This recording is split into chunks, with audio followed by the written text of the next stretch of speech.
নমস্কার বন্ধুরা, সীমার পৃথিবীতে আপনাদের স্বাগত।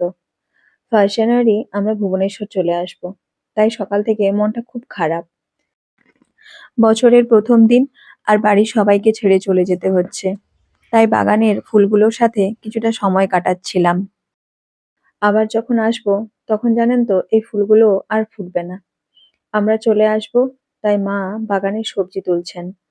মা সববারই আমাদের জন্য বাগানে যা যা সবজি থাকে কিছু না কিছু আমাদের জন্য প্যাকিং করে দেন। এবারেও তার অন্যথা হয়নি। বাড়ি থেকে আমরা কি কি আনলাম দেখুন।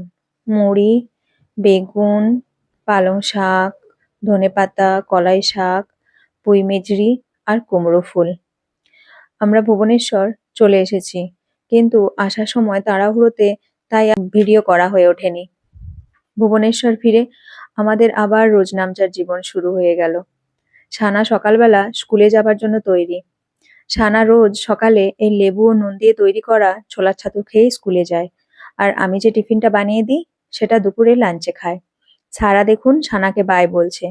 সানার স্কুলের গাড়ি না আসা পর্যন্ত সারা এভাবেই গেটের সামনে দাঁড়িয়ে থাকে রোজ, আর দিদিকে বাই বাই এরকম বলতে থাকে।